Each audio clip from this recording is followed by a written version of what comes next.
Well, hello, everybody, and welcome back to this week's episode of Maximum Octane. We are recording live from the Hyatt Regency in Orlando. Still here, right? Still here. Apologize if you've been listening every week to hearing our voice progressively. Our voices get worse, and I think at this point spoken to personally probably over 800 people this week. Not recorded 800, but just in speaking. Joining me is my co-host Jason Patel, and we have the famous Sam Richter here. You can find out all his information at samrichter.com. All the information will be below in the comments, but just did an amazing presentation for us here at ATI and hearing some rave reviews. So we appreciate you taking the time to meet with us. And so this is not business related, but kind of. How do you keep up your energy level and your peace and your things when you're going and you're traveling and you're doing all these presentations? It can get draining, but let's just be blunt. I'm an entitled traveler. And what do I mean by that? Now, it could be different today because of spring break, but typically, I've got clear and digital this and that. So my time spent through security is usually under 5 minutes. Then I go to the lounge. Most of the time I get upgraded. If I'm not upgraded, I booked an exit row seat. So, and then I always stay at nice places like this. So. But the talking to people, I know for me, and I think you too, and we love people. We love to see everybody, but by the end of the night, it's like I can't talk to another person. No, I get that. So how do you? One of the things that I think happens, I see in business, is people have a bad day or things are a little slow at their shop or whatever, and it affects their outlook, their mood, or whatever. Any little thing that happens. There was traffic in the morning. There was.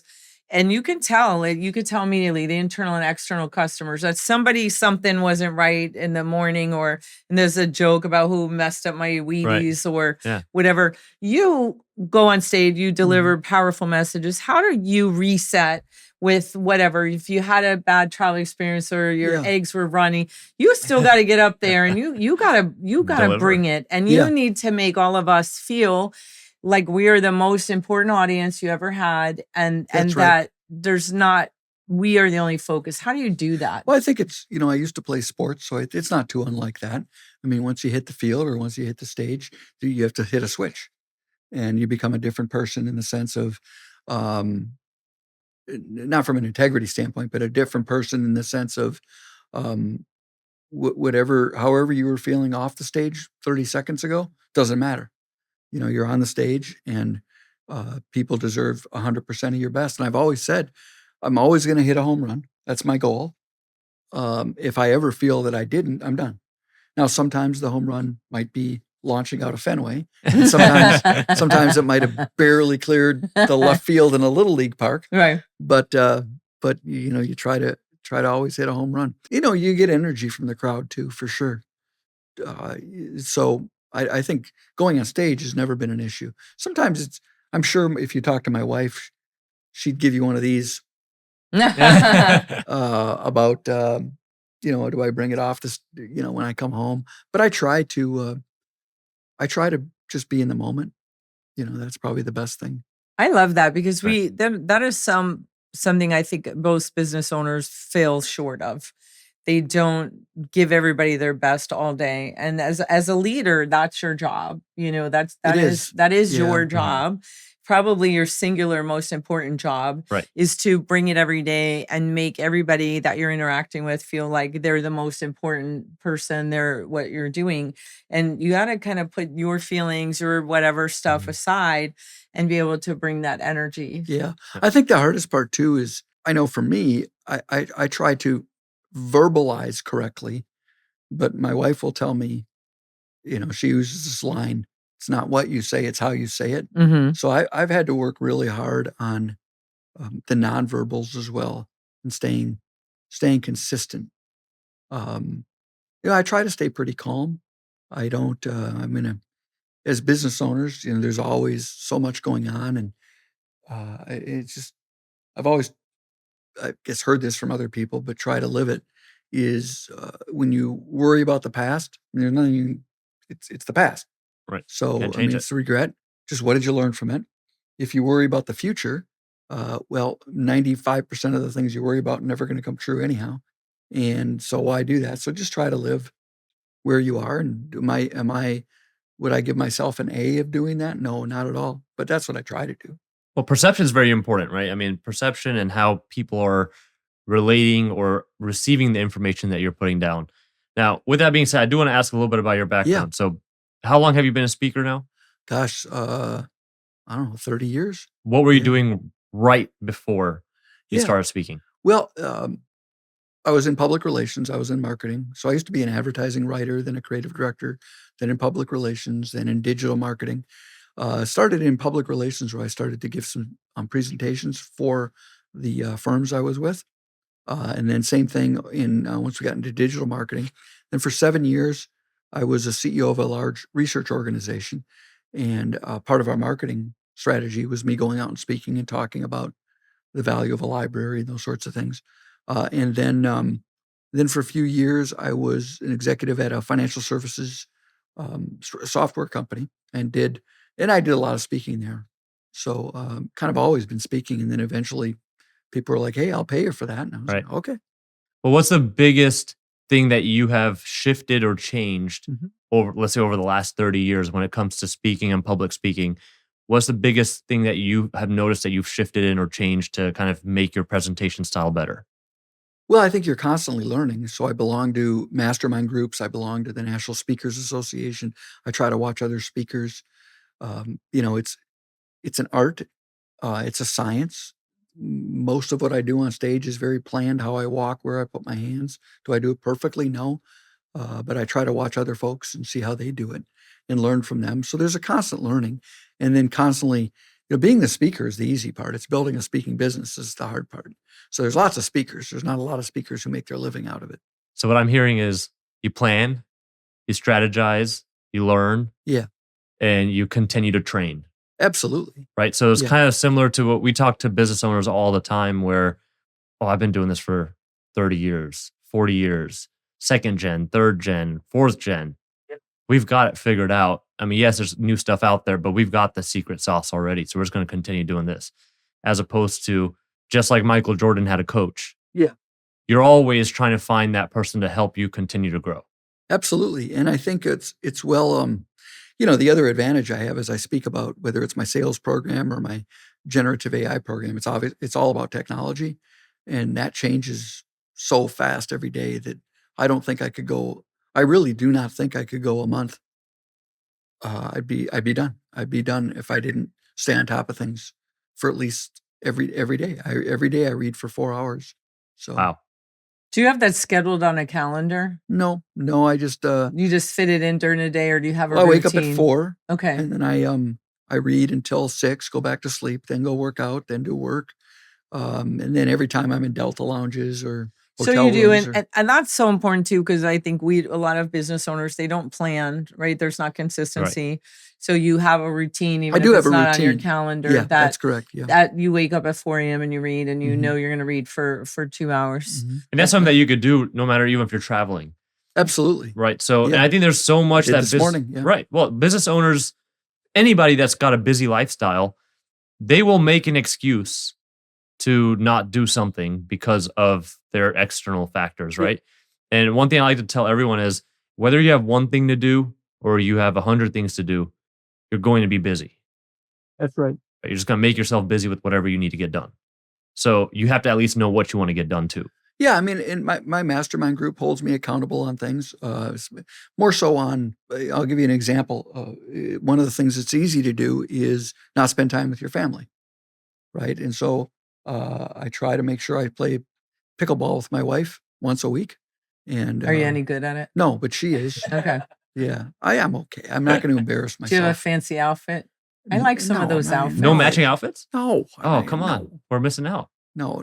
Kim is the expert on that. She can design. Listen, yes, you look very nice, and do you wear that when you play pickleball? You don't wear. I don't play pickleball, but if I did, I would wear something like this. All right. I absolutely would. I would have a whole outfit that went. Listen, I'm a guy, and what does that mean? That means that my wife I'll be out playing pickleball, and I'll be in a t-shirt. She'll be like, "Where did you get that t-shirt from?" I'm like, "I got it in college 40 years ago." Like, if it's a good T-shirt, still I'm not works. throwing it out. Absolutely. That's so funny. Yeah. That's awesome. What do you think's the biggest mistake small business owners make when using information? Sometimes people rely more on what they think versus what's real. And so I think it's sometimes not using the information that's in front of them. That could be one thing. So for example, it could be, from an automotive perspective, it could be you're looking at like business has been going great. It's been fine every year. We're doing great. We're making more money, but the data is telling me that something might be slowing down, or the data, whatever it is. So not trusting the data is first part of misinformation. And then that's the other part is misinformation. I mean, in today's world, it's on the internet. It's true. What are you That's talking right. about misinformation? yeah, especially if Right. Abe Lincoln did say that. It was on whatever. I it was- love those memes about that. Exactly. I think his quote was 75% of all information online is not Right. true. But I read that online. But I think but misinformation, disinformation is a very big deal. And it's so easy to fake nowadays. Well, it's also so easy. There's just so much information out there. Yeah. The ease of access to information has been greatly reduced with all of the AI search and everything that's out there now. So even misinformation, because AI does not generate new thoughts. It Mhm. is pretty much recompiling or compiling thoughts that have already been formed, that have already been posted somewhere. So now with that being said, if there is bad information out there and AI does somehow get access, AI search or whatnot, gets access to that information, you can just be informing yourself and be in that perpetual cycle where you're just recycling bad information. And now it's Yeah. getting out into the masses as well. Well, and in social media, obviously, their algorithms are based on them feeding you information that you believe on. And even from a business perspective, you're going to see the information that you have historically looked at, and it's going to support your own beliefs. So confirming your bias. Yeah, confirming your bias is the right way to say it. Yeah. So I think having a level of skepticism is important, even if it looks real, even if it's a video. You still have to have a level of skepticism. Use your wisdom, use your own expertise. You haven't seen the gorilla vlogs? No, I have not. No. Oh, this video, right?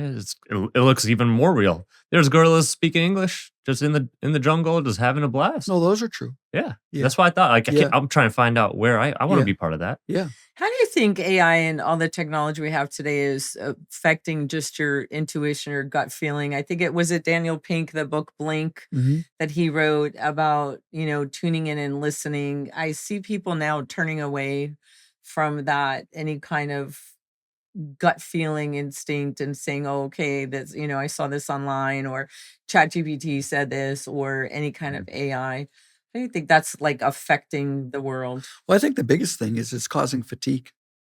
I think we're having so much information, and it's not me saying this. And there's a number of studies that have even come out in the last couple of weeks that young people in particular, there's so much, and they're constantly on your phone. You're constantly scrolling. I do have to make I make an effort to keep my phone in my pocket sometimes. When I'm with other people, try to be present, not be scrolling. But I think that's a big issue. I know my wife is a therapist, and she'll tell you she's never seen so much anxiety in young people. I think it's for lots of reasons, but there's a lot of problems and issues going on in our world. Well, there always have been issues going on in our world. We just didn't know it. Know about it, right? Yeah, you didn't know about it. You lived in your little silo, but now everything's you're getting it 24 hours a day. You don't know who to believe, who to trust. There's so many media. I grew up. There were 4 television stations. One of them was a public television station with Sesame Street. And now, again, not only is it social media and generative AI, but just traditional media. And I think I've got like 3,000 channels. I still can't That's- find anything to watch, by the way, All right. but I have 3,000 channels on my cable. That's ridiculous. How do you think we can balance using and leaning into your intuition and versus technology? Because I'm a huge proponent of using data to make decisions, data Right. driven, and Mhm. not going off of feelings. I talk about at the same time, but the at the same exact time, I am a huge, if something doesn't feel right in my gut, I don't care what the data says, or if I meet someone Mhm. or I just get that feeling. Yeah. How do you learn to say, okay, in these situations, go by the data and don't worry, yes, you feel like you're not as busy as you were, or you feel like what, or the gut instinct of this is wrong, this is bad, sort of our caveman, like, that's not Right. good, right? How do you balance that? What do you do I, today? I use a figure 85. Now, where did I pull that figure from? It's on this very sophisticated device I'm currently sitting on. That's where I pulled out that figure. But use it to get you 85% of the way there. I mean, you have the wisdom, you have the gut, you know if it feels right, you know if it seems right. Use the data to help guide decisions, but not make the decision. I think sports is a really good analogy. There's a lot of, if we take baseball, there's a lot of numbers people in baseball, right? Well, they're at a pitch count. We need to take them out of the game. Listen, I tell you, I sat Does that on not make you crazy when yeah, somebody is just lighting the world on Right. fire and they're I like, know. oh, they had this number. Let's pull out somebody doing an amazing job. Yeah. Well, I sat on the third baseline of a game 7 of a World Series when Tom Kelly, the manager of the Minnesota Twins, walked out in the 10th inning, or excuse me, he was about to go out for the 10th inning. And because, he hit his pitch limit, and Tom Kelly, the manager, was going to take Jack Morris out. And Jack Morris looked at him, and as I'm paraphrasing, but Tom Kelly said, basically, if I had taken him out, he would have killed me. So I decided to leave him in. And he pitched the 10th inning, and they won the World Series. Wow. Now, all the numbers would have said he should have gone out in the 7th inning, right? Right. But they just, Tom Kelly, the manager, had been in baseball. He just knew. You just sometimes make a gut call. So I think it's trusting your intuition and really trusting your experience, using the data to guide you, and not being beholden to the data. But also not trusting. Your gut's not always right either. So I think it's Right. the combination of the two. I think you brought up a very good metric, the 85, because it really is like you obviously there's so much data out there, Mhm. and we talked about this just earlier about the confirmation bias, right? Now, Mhm. with that being said, the skepticism side of things, and speaking from the younger demographic, as you were saying, there's a lot of just information, a lot of stuff that we're processing nonstop that we see. One thing I do, and Kim always refers to it, is whenever she says something that I don't know, I search it up. Yeah, for sure. Right. And that's some of that is just out of my own curiosity. Like, I want to kind of build a bigger picture. Usually for her, it's more like sayings like how the sausage is made or baby out with the bathwater, stuff like that. But when it comes to specific references, right, I want to learn a little bit more about it. But then we also talk about paralysis analysis, right? Or analysis paralysis, whichever way it goes. Yeah. And that's where the data and the gut, we have to figure out a pretty good combo there. And the gut feeling, it doesn't come until you've had experience. That's right. And right. I mean, you create custom cars. Yes. I'm sure. You tell me, has there ever been a time where the product manual or the internet says you need to do this, and you All the look at time. it and you go, nah, I'm not going to, that would work, but I'm not going to get the end result if I do it that way. So you make a change, you make a gut Right. call. 100%. And I think this is where in automotive repair shops, technicians are doing this all the time. Sure. Right. And this is how they're getting more efficient and stuff like that. Or at least in the past, that's how they've done it. Now we've gotten, like I said, there's more data now. People are able to share their experiences so much more. Right. There's so much transparency out there. There's so many different opinions. You have access to all of this. It's kind of hard to find something that already hasn't been tried now. That's probably true. Yeah. Yeah. So if we are looking at it from that perspective, people can develop that gut feeling a lot quicker than they could have in the past. And some of that I am going to give credit to AI on, right? Because now Mhm. we are able to upskill so much quicker. We're able to learn, train, find experience where before you would have to actually experience it yourself. Now you can Yep. learn from others' experiences much quicker. I think that's right. And it's the way you use AI as well. I mean, you do have to prompt it correctly.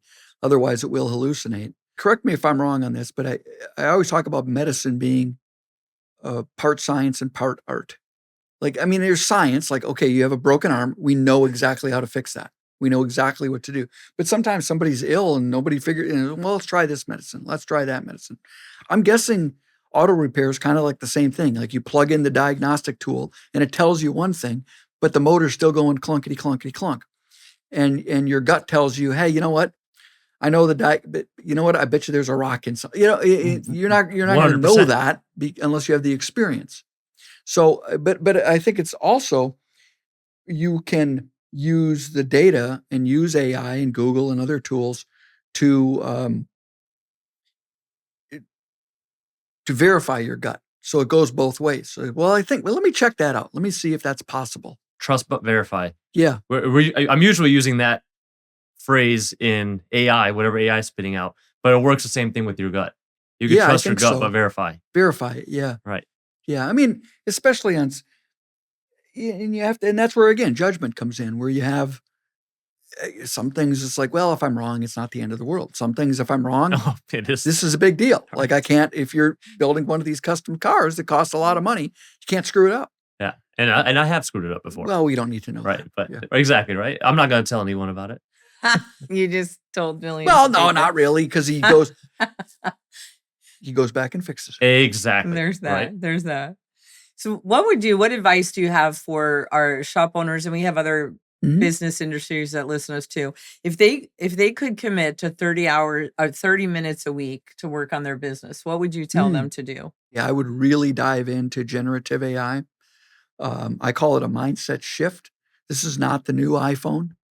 That if I get it, I don't get it. No big deal. Now, auto mechanics, as I said from the stage today, they're a little bit different than every audience that I've ever spoken in front of. And usually I can sit in front of the audience or stand in front of the audience and say, there's some AI speakers that will stand up and say, AI is not going to take your job, but people who know how to use AI are going to take your job. And I'll tell the audience that's complete BS. With 100% certainty, AI is going to take your job as you define your job today.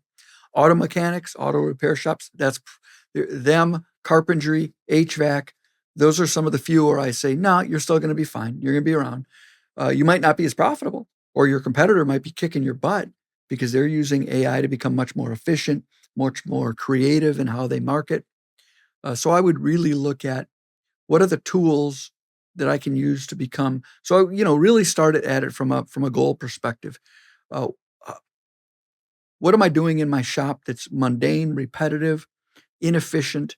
And then how can I leverage AI to create that efficiency? Now, the beautiful thing, you can go into AI and ask those exact questions. Right? You go in and, I talk about prompt engineering and how to do that correctly, but you can go in and ask AI to teach you, hey, here's what's going on in my shop. Here's an area where I think I could become more efficient. I'll take part sourcing. Right now we spend so much time trying to source parts, do that. If I could wave a magic wand and fix that, I might be able to save an hour a week. Well, an hour a week, big deal. Well, that's 52 hours a year. That's a big deal. That's a whole human being's worth of weeks worth of work. So, start with the end in mind. Where could I become more efficient or where could I become more creative to market my shop?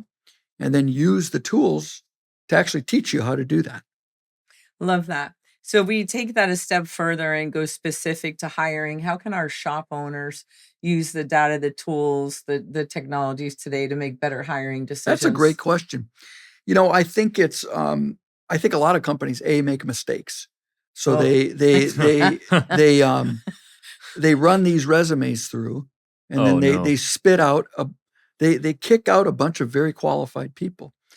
The challenge is also most people who are looking for a job know that their resume is going through so they try to trick the system.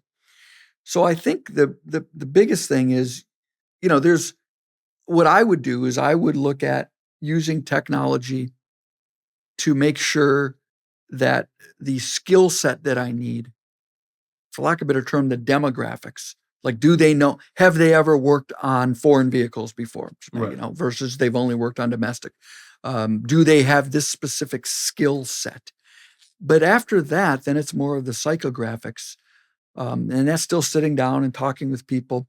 I know for me, I would not make a ultimate hiring decision without having somebody else do the interviews. Wow. because I don't trust myself. Because I like everybody. So I need someone who's a little bit more skeptical to do the interviews. But you also recognize that, right? So that's Absolutely. makes it much. Yeah. I do want to go back on one thing that you mentioned, and that was about AI in the auto repair industry and just AI in general and how people are using it and where we're at now, right? So generative AI became popular to the masses 2023, end of 2022, right around there. Yep, November 2022. Yep. Right. And at that time, prompting was the most important aspect of how you utilized it. Yep. Now we're getting further and further away from that. Prompting is still very important, don't get me wrong, but the AIs are getting so much more trained by all the prompts that they've been through there and the results that have been spit out and how people rank the results. It's getting easier for people to prompt. So I know the question to Sam was 30 minutes a day, what a shop owner or business owner, for that matter, should be doing to help kind of figure out what's next. One thing that I've been challenging, I just did a roundtable on using AI in a shop with Scott Brown and Chris Shagnon, and they're using it very well. We're at a point where you can build a tool with one or two prompts, like an AI tool that will be all custom built with code and almost like a sidebar extension within 30 minutes. Yeah, I agree with that. Based on what you find, right? But once again, this all comes back to what are you trying to do first, right? So trying to figure out what the end goal is, like you said. And that's what I encourage a lot of business owners to do, is to find that one small thing first, right? So every aspect of your life, your business, doesn't matter. Find the one small thing that you want to improve. And it doesn't necessarily have to be big. It doesn't have to be the whole parts supplying, right? It doesn't have to be the whole piece of that. Let's dissect it further. Find the one piece of the part supply that you feel is wrong, and let's analyze that and start building from there. But I think to your point, one thing that's going to set our industry apart from everyone else, and anybody that's listening, your business apart from anyone else, is you starting to tailor these AI tools to help you create your own tools to help your business function better. Because now you don't have to go and hire that engineering or software firm to build you a $500,000 software enterprise. You can build your own tools with a matter of learning over the course of 6 months. Can I put an asterisk on that? Of course. Okay. Of course. So a couple asterisks. Yes, you can write anybody can write a prompt and they'll get a really good answer. There's a massive difference. I would say most prompts I see, I would call F to D level prompts. Now they'll still be good and they'll get you but they won't get you a great answer. So a really good prompt is still going to be 100 to 400 words long. There are tools, like I've developed some tools that make developing those prompts much easier. One is called— Did you say 100 to how many words? 400. Yeah, I mean a human's not going to do that. No. My prompts are. But so a tool I've developed, it's free to use. It's yougotprompts.com. There we go. And it'll turn a crappy prompt into an A-level prompt. And it's if you put your crappy prompt, and I don't mean that pejoratively. Oh, mine are crappy, so you can. So I'm sorry. You can feel free to put those into ChatGPT. You'll get a really good answer. You'll be like, "Wow, that was incredible." You take a 400-word prompt and put it into ChatGPT, and your mind will be blown about how good it is. So where do you recommend that the average person goes to learn about it and to look at it? So if they were to spend 30 minutes a day, where do you even go to start looking at, I want to be a master prompter, or I want to really utilize this tool? I would sign up for newsletters. So I subscribe to probably 10 of them, maybe more. I don't know. I get a lot. I think it's TLDR is a newsletter that's really, really good on internet, on generative AI. But also use, like I said earlier, just YouTube videos. There's a lot of YouTube videos. Go in and just ask the question of ChatGPT. Well, how do I do this? How do I do that? You are 100% right on the ability to create software. Now, there's a big asterisk on that one, which huge, which is security. Right. Because you still, let me put it this way. All the tools that someone can use to build a piece of software, the bad people know exactly that those are the tools being used, and they know how to backdoor into them. So, for some things, it doesn't matter, right? If I want to, it's called in ChatGPT, it's called a custom GPT. In Copilot, it's called an agent. Google, it's called a gem. But you basically can write your own piece of software just by typing in what you want. If I want my proposals to be more consistent. It's no big deal. But if I'm using the tool to look at my financial data, you got to be really careful with security. So, we're not. Listen, there's a phrase Merriam-Webster called this phrase the word or phrase of the year in 2025, and that's called work slop. So what is work slop? Work slop is when someone's used AI and they produced a piece of software or they produced a report or an email and it looks awesome. It looks perfect. But then anybody with experience looks at it and says, this is crap. And then now they have to go through and redo what the other person did, and everybody's frustrated now.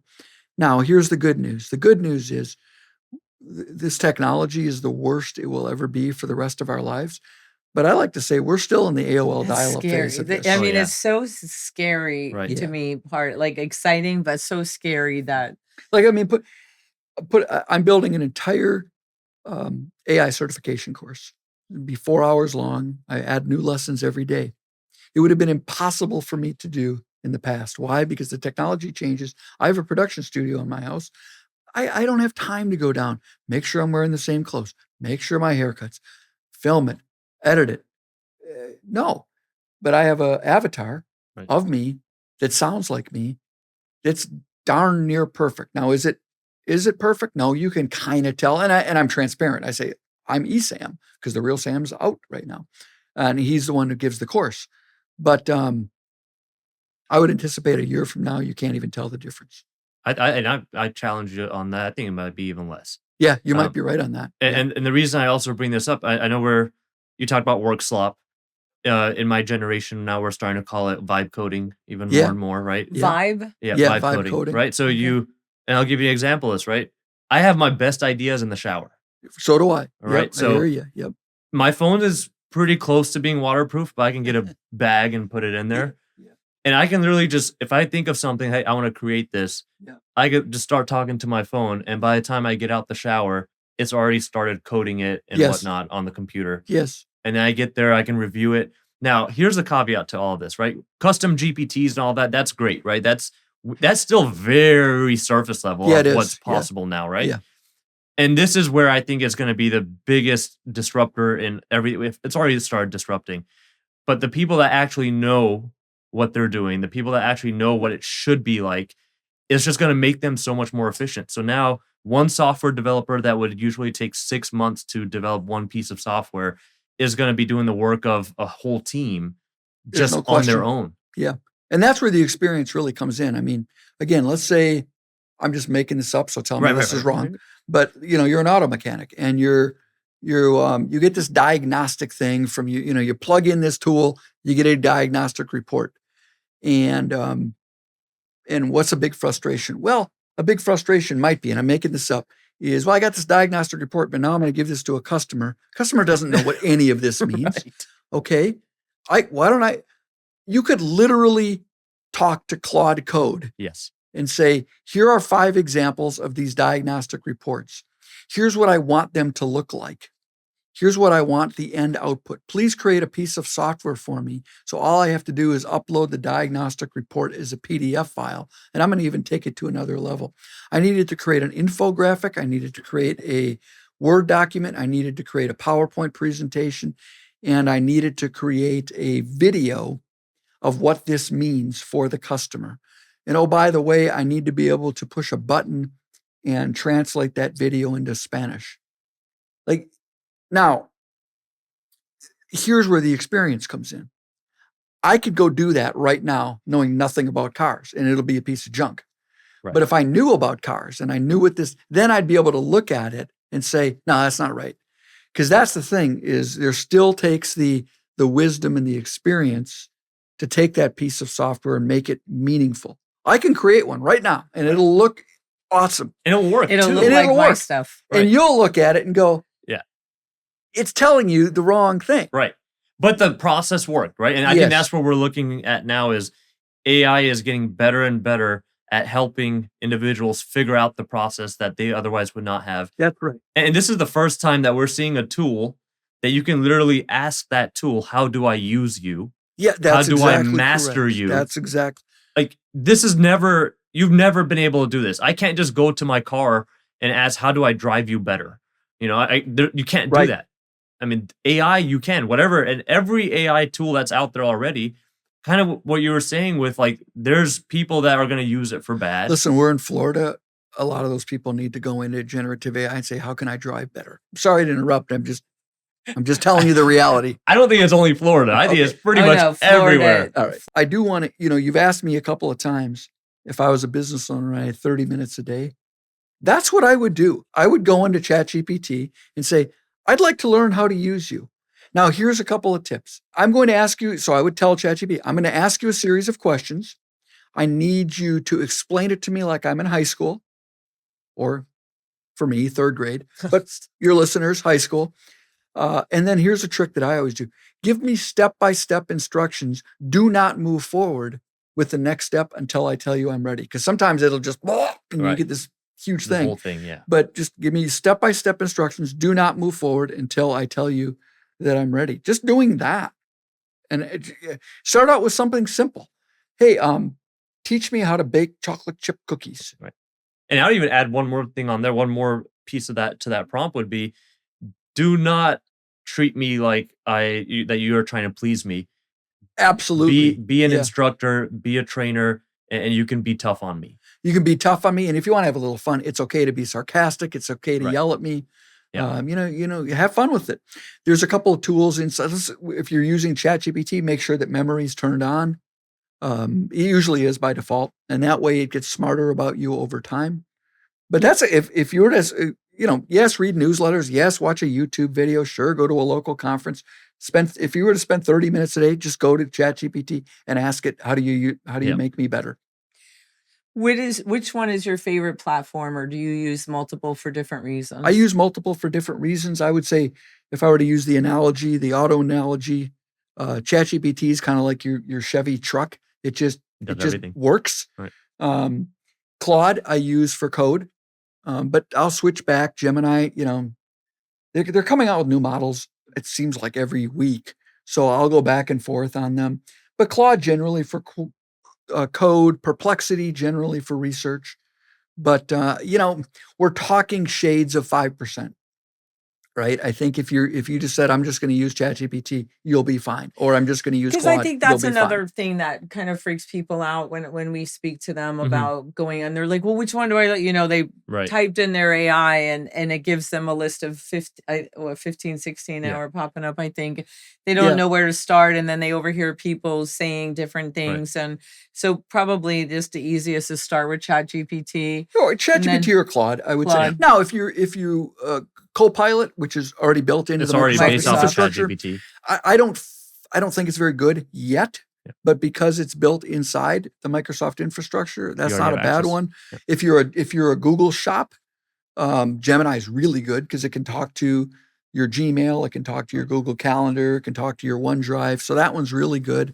And then the other challenge thing is each one of these has different models. 4.2, 4.5, 5.3. Yeah, which one do you use?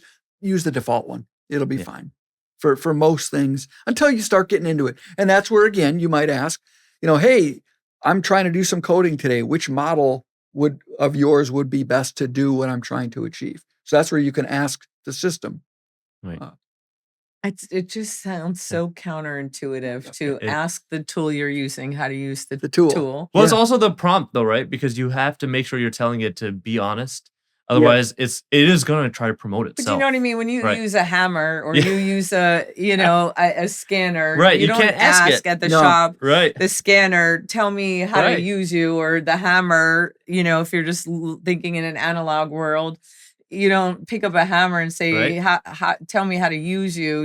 So but you could ask ChatGPT how to use a hammer. But it just seems so counterintuitive that to use a tool, I'm going to ask it to tell me how to use it. And I love it. And it's amazing. Phenomenal. And just, if I can do it, and Jason will back this up. No, I won't. If I can do this, anybody can You're selling do it. yourself short. And I am certainly not any kind of a whiz, and I'm learning it. I'm getting much better at it, but just do it. It just makes things easier. And, even simple things for me, because sometimes my wording, I'm a little more direct than some people are comfortable for, or, and so I, have very specific prompts for, how to deliver that, but still keep the integrity of what I'm saying and for people to take it serious. But how can I put, and so I'm very pleased, even just something that simple of how, because it still says what I want. Right. But it just makes it a little. It judges it up. It judges it up. Yeah, it judges it up. And so there's just so many things that, streamlining some of the work we're doing, and then creativity, and like, I have this crazy idea. This makes it, right. Give me some scenario. Like it's just, so just do it. I'm going to give you a thought on all of that. What? Put on a headset and start talking to it. I would not treat it like a piece of technology. As I say in my speech, my presentation, treat it like a $20 intern. It's an intern. It's the most knowledgeable intern on the planet, smarter than everybody put together, every book in the Library of Congress, but it's an intern, doesn't have your wisdom. But you say you're good at talking to people, talk to it. Okay. Talk to it. Right. And I would say this too, you don't have to worry about HR because you can yell at it. If you don't get the result you want, you say to it, hey, listen, I'm tired of you putting M dashes in my emails. If you do it one more time, I'm going to report you to Sam Altman and have you unplugged. Yeah, well, I'm so sorry, Mr. Richter. And sometimes I'll threaten it. Sometimes I will say, hey, if you keep giving it this way when I told you I want it this way, I am going to start using Claude. Oh, please don't do that, Mr. Richter. You don't that is awesome. I'm going to have so much fun tonight. No, seriously. Put on a headset. Oh, no, you just gave me a reason to wake up in the morning. All right. Well, this is wonderful. And thank you. You just are such a delight. And thank you. You are too. So much information for us. And it's just, it's a great big world out there. It's wonderful. And just even sitting from your office that you don't want to leave, you can do all these things. It's crazy. Just think about the future is wonderful. It truly is a great time to be alive. It is. I'll wrap, the title of my program is A Mindset Shift, as I mentioned earlier, but this is one of the 5 most transformative technologies in the course of human history. It's the wheel, printing press, electricity, internet, generative AI. Wow. And if you think about the time in this speed of acceleration, it was like 1,000 years between the wheel and the printing press. Couple hundred years, printing press, electricity, few dozen years, electricity, internet, 20 years, internet, generative AI. The 2 that are coming down, we'll see one of them is quantum computing, which is take the most powerful computer you've ever used, multiply it by 1 million, bolt generative AI on top of that. Oh my goodness. And we're in a whole other world. And then the next one after that's going to be fusion, which was never supposed to happen in my life. It might happen in yours. Not going to happen in mine. You never know. Certainly in your kids. Yeah. So fusion is basically a nuclear reactor in the size of a shoebox that powers the entire state of Florida for free. Yeah. So that's where our world and so when you say it's an exciting time to be alive. That's an understatement. Yeah. I mean, if you think about the Wright brothers and their airplane, that was the early 1900s. So for all of human history, the highest someone could fly was how high they jumped. And then all of a sudden you could fly. And then 60 years later, we put a person on the moon. I mean, if you think about that, that's mind blowing. We went from never flying to a person on the moon in 60 years. We're seeing that type of change in 60 months and even in 60 days. In the world we're living right now. You're making me think about, and I think you and I've had this conversation years ago. My aunt had told me she was younger and she went to the World's Fair in St. Louis or something? In Corona, New York, by Queens. And she said they had the microwave. They were putting the people on the moon, doing that stuff. And everybody there felt like this was the epitome of anything that could happen. Like there was nothing else. Right. That would come, and that they sort of were reminiscing even then, saying, well, gosh, the children before us are never going to have this excitement again. They're never going to see the invention of the microwave or going on the moon or the whatever.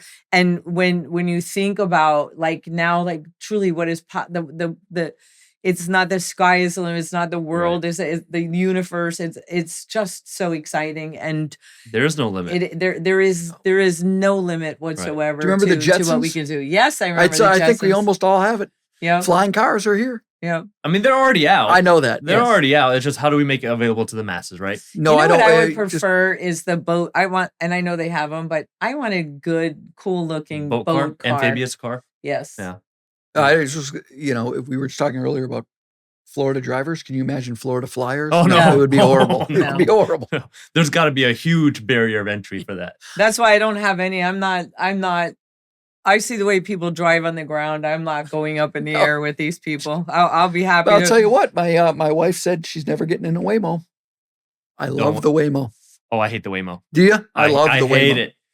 I think we just finally started getting them in Charlotte or Yeah. some form of it, and there's already been a couple wrecks.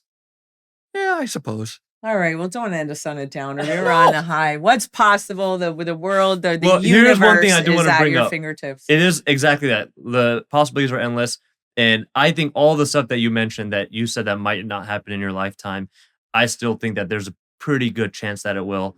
And one thing that I do want to add is if we just look at NVIDIA, the ones that are the kind of the primary drivers behind all of the AI push and making all these chips, the chips used to be this big that were powering everything.